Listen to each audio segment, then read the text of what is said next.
Turns out I had some things to say. Go figure.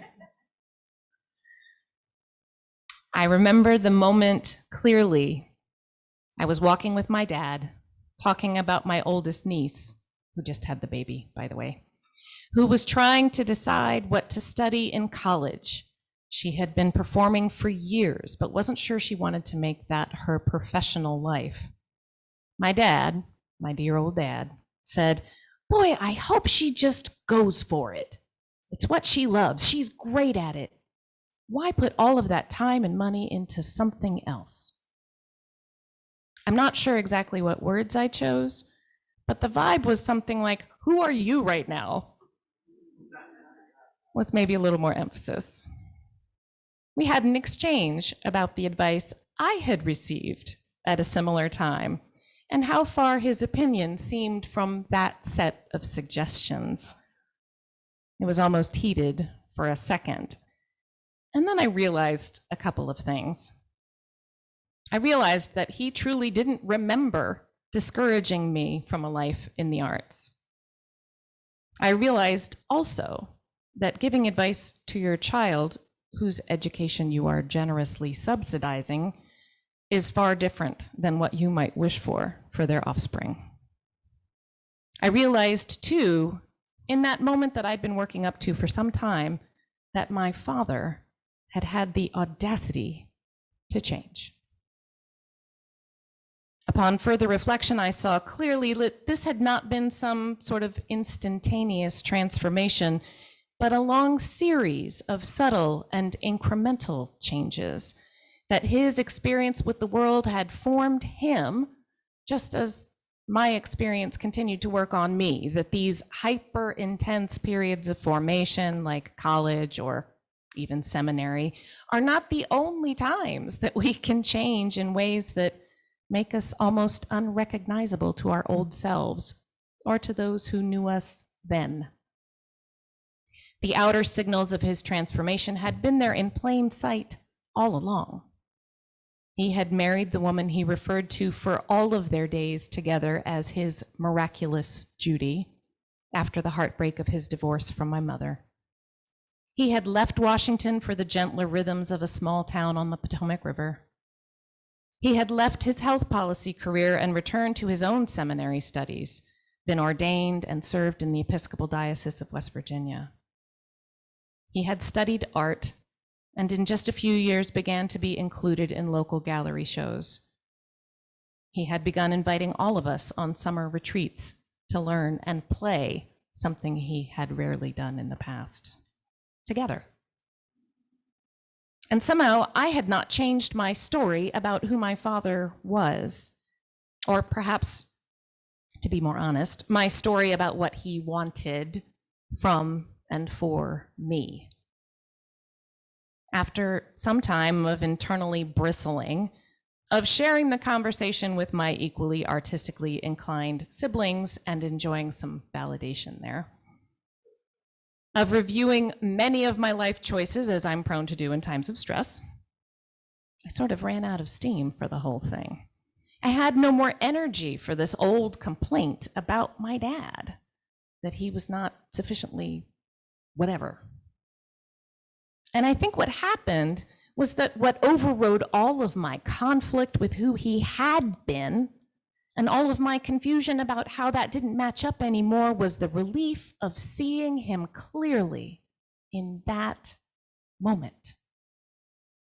There's always some relief in seeing the truth. I really believe that, even when the truth is not what we would like it to be, unlike in this example with my dad. When we see the truth of the moment, we set down the struggle against possibilities we've been toying with or dreading. When we see the truth of the moment, we can choose to allow new possibilities to open, new options to emerge, new understandings about what's possible, or new actions for what is needed to develop. We can stop battling hypotheticals and start responding to reality. It can happen in our personal lives, even with our understanding of ourselves.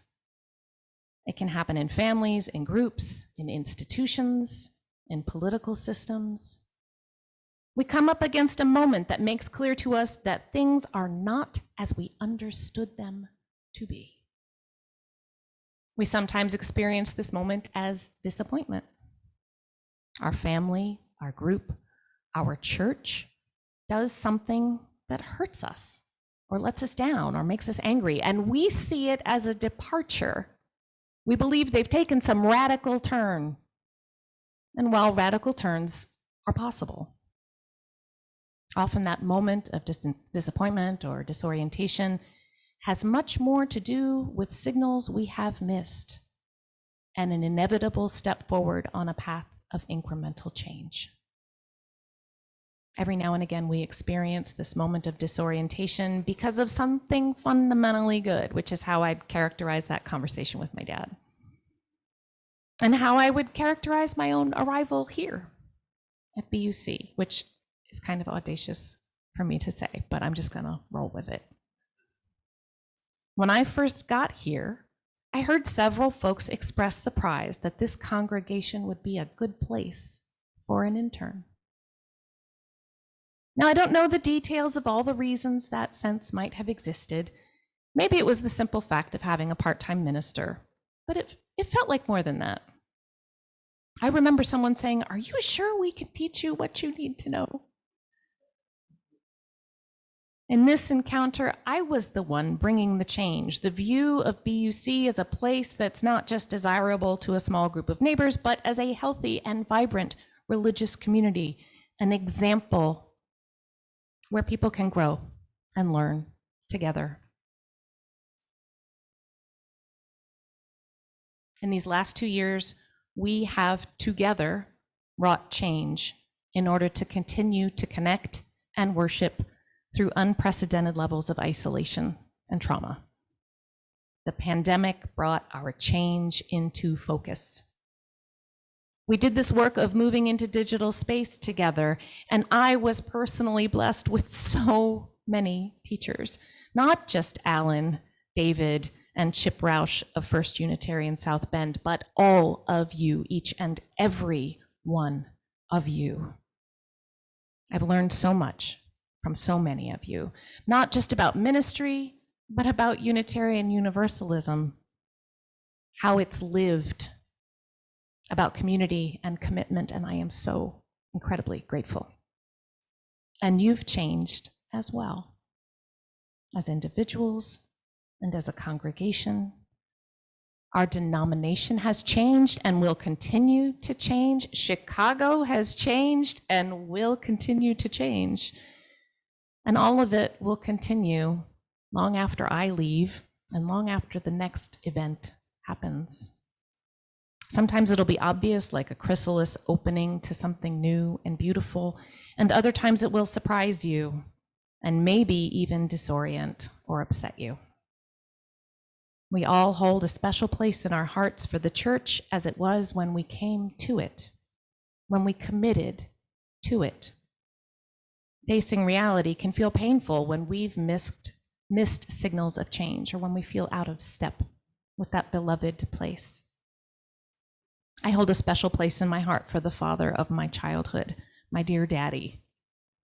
But I cherish the man that he became far more. And I'm so grateful that I took the time to reckon with the reality of his change. People and institutions change inevitably as our interdependence impacts our understanding and our experience, as new learning and new information come to light, as the stories around us finally reach our hearts.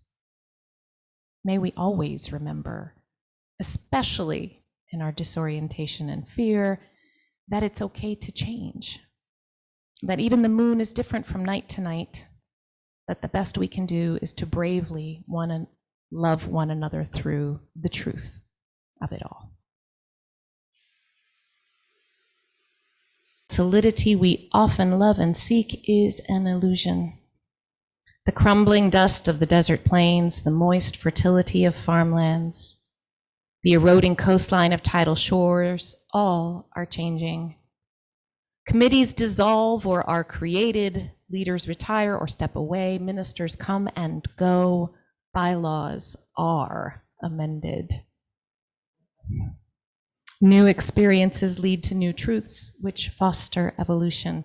The natural course of life always pushing us toward greater understandings of what it means to be human. Everything about our existence points toward change, flexibility, and dynamic recreation. And it's hard because change involves loss. Can we hold the losses well while not holding ourselves back? The ground shifts, sometimes slowly, sometimes like an earthquake. Nothing is static.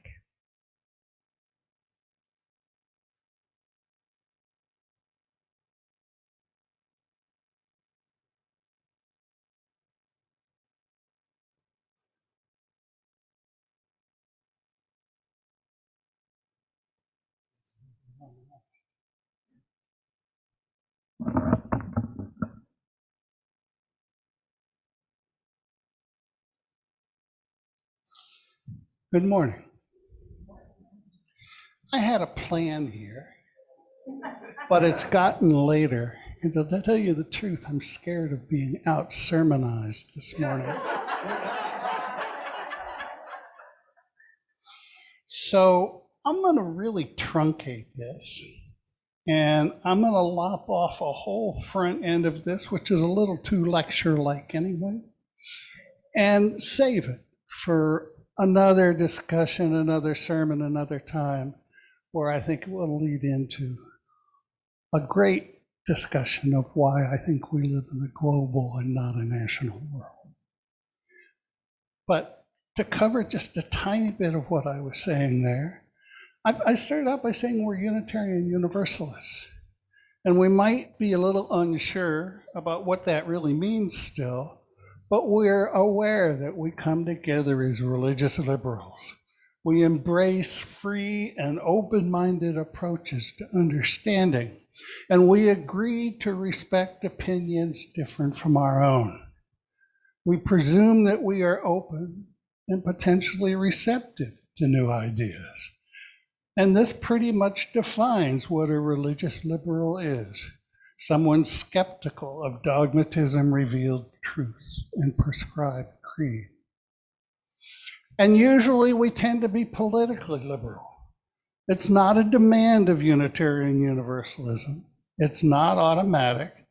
In fact, because our values call us to be welcoming and compassionate and listen to all other seekers, we aspire to be accepting of politically conservative congregants as well. It just isn't a situation that we see very often.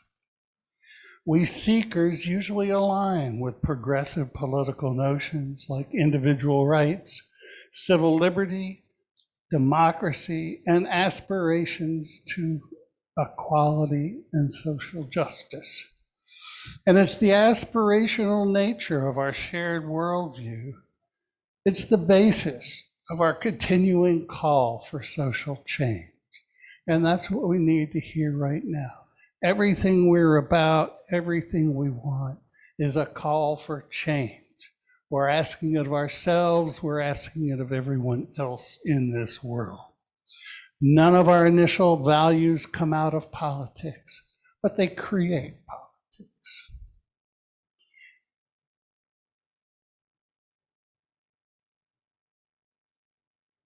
Excuse me while I skip over a lot of things.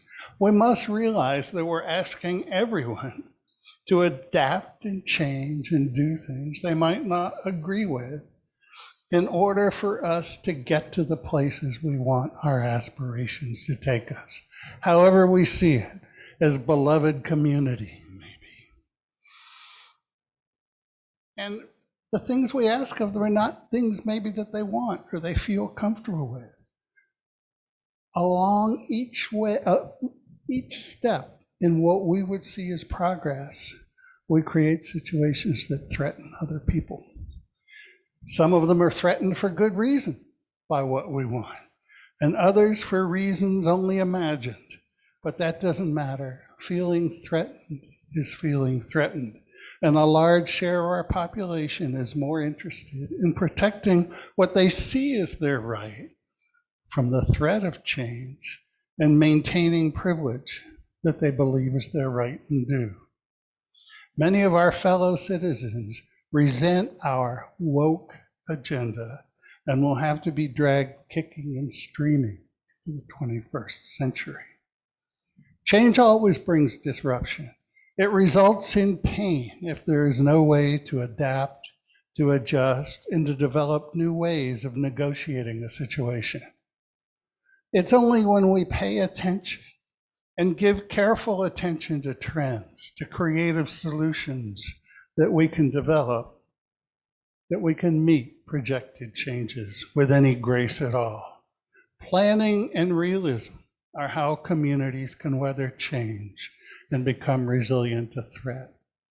And that's why agreeing on the goal might not be as important as agreeing on what is, which right now is under discussion in our country, and something we have to continue to fight to express a point of view. With increasing pressure from population growth and climate change, and with instant communications available globally, we know that all the world's issues will influence us, and that we are embedded in an interdependent web with all of humanity.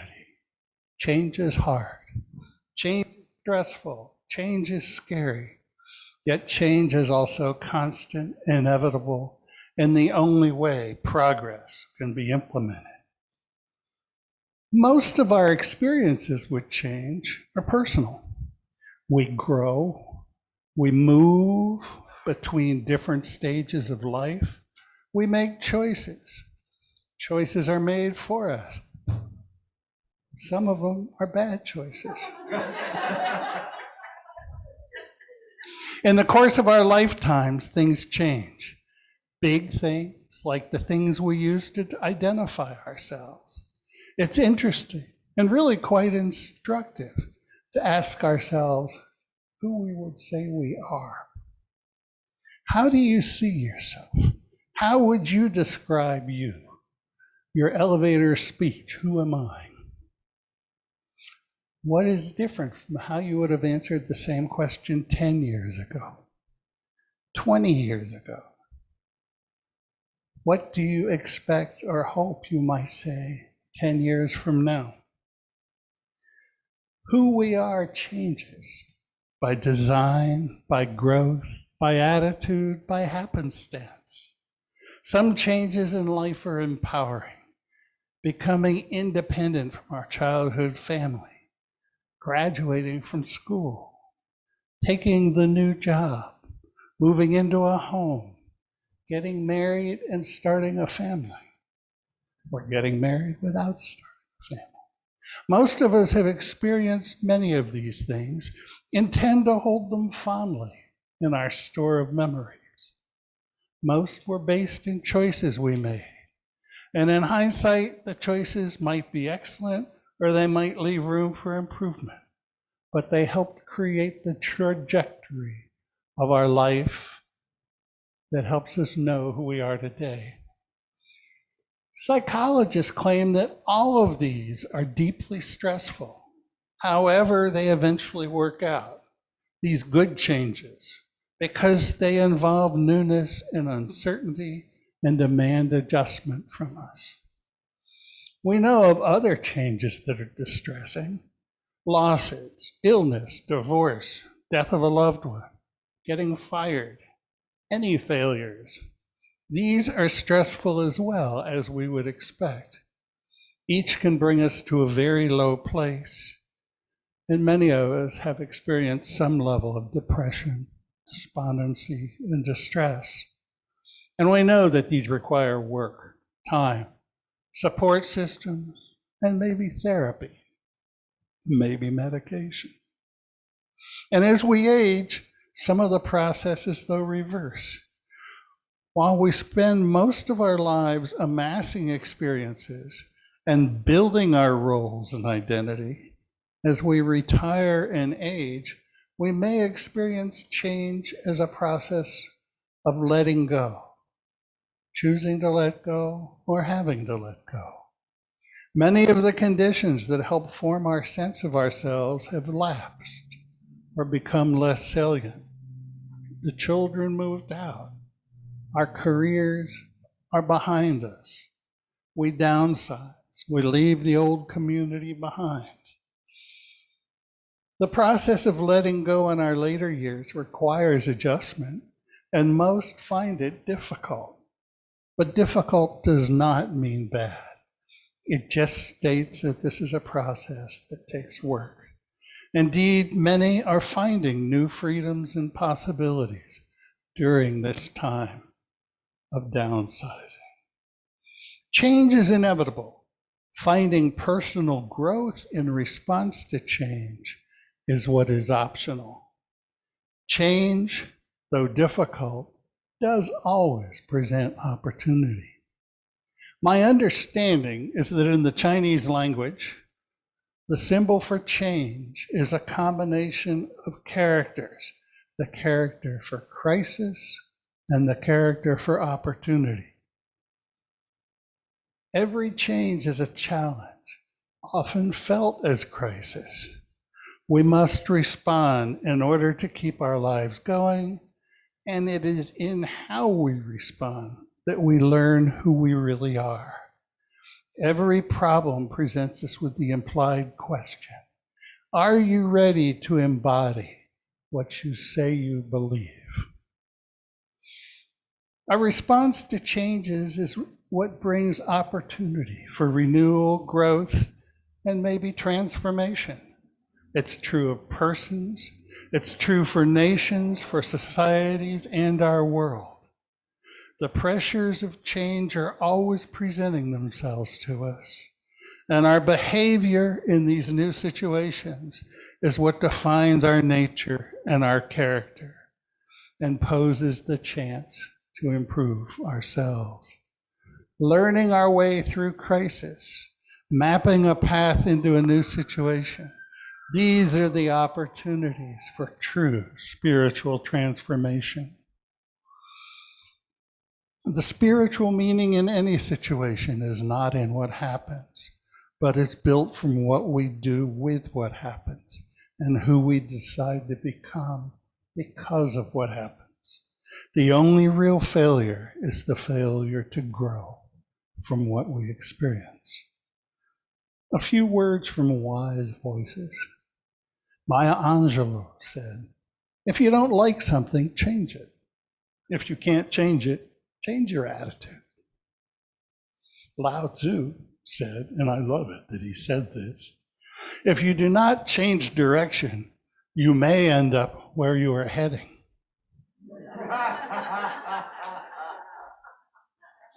And Charles Darwin, known to most people as the man who talked about the survival of the fittest, said, "It is not the strongest or the most intelligent who will survive, but those who can best manage change." That's adaptation. While change is sometimes difficult, it is ever present. Out of change and loss, we often find enhanced faith, greater resilience, and creative renewal. Most of us are tenuous about engaging change, and some of us are absolutely change averse. But none of us can avoid the need to adjust and adapt to the many new contingencies in our lives, and it is out of these that new beginnings emerge. As liberals, as morally engaged people, as compassionate and caring people, let us hope that we can direct change towards liberation and justice. We like to think that the arc of history bends towards justice, as Theodore Parker and Martin Luther King spoke. But that is not inevitable. If we make progress towards building the beloved community, it will be by wrestling with the many transformations we face and approaching each with a constant focus on what we hold dear and sacred in this life. Namaste. Blessed be. Ashe, and Amen. May you now rise, if you're willing and able, to join singing